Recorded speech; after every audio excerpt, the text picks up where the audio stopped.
Hi everyone, it's Laura here, and in this video I want to walk you through how you can use PreQuilt to create a transparency. So today it's May 2024 and there's a challenge for QuiltCon of 2025 to create transparency quilts, and I want to show you how you can use PreQuilt to kind of figure out what fabrics would create that transparency effect.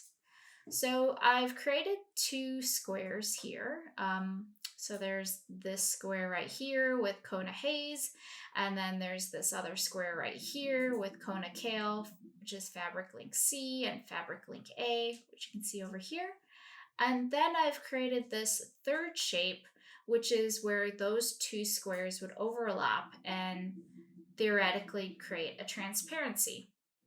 And I've put Fabric Link B there. So the way that you can use PreQuilt to create a transparency is you can go over here to the three dots on the Fabric Links tab.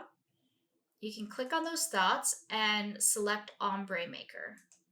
And when you think about an ombre, if you have two stops, meaning one fabric is locked and the second fabric is locked, and the ombre is created in between those two, you can then create a transparency.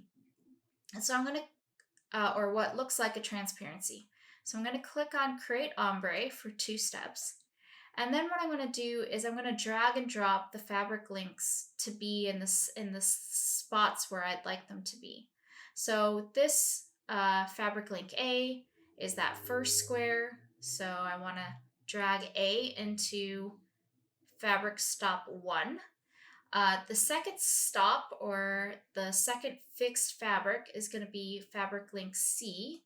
So I'm going to drag that into stop 2.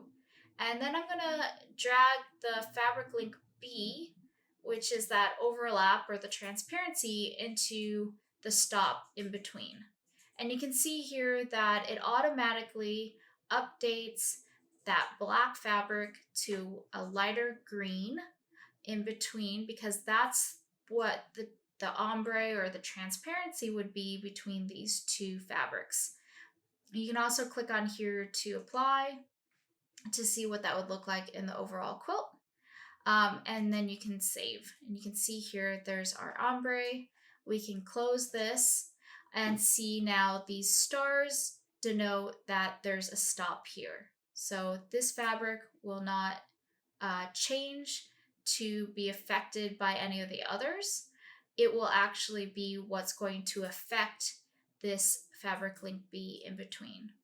And so you can see here that if I manually edit fabric link C and just say I want to have it be a dark blue, I can select that, and then it will automatically be pushed to create that transparency effect.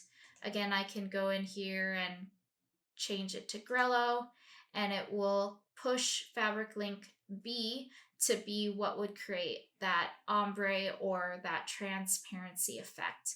You can also have a lot of fun using the randomized colors, which will randomize A and C and then force B to be whatever transparency or ombre effect between those two would be. And that's why you can sometimes see that little bit of a delay as it updates once those two fabric links A and C have been locked. So I hope you have a lot of fun with this feature. It's a really fun feature that helps get just those fabrics just as you'd like. And as a disclaimer, we always want to remind you that things look different on computer screens than they do in real life. So it's always a good idea to just double check with a swatch or go to the shop before buying and committing through a purchase. So thanks so much. If you have any other questions, feel free to email us. Thanks. Bye.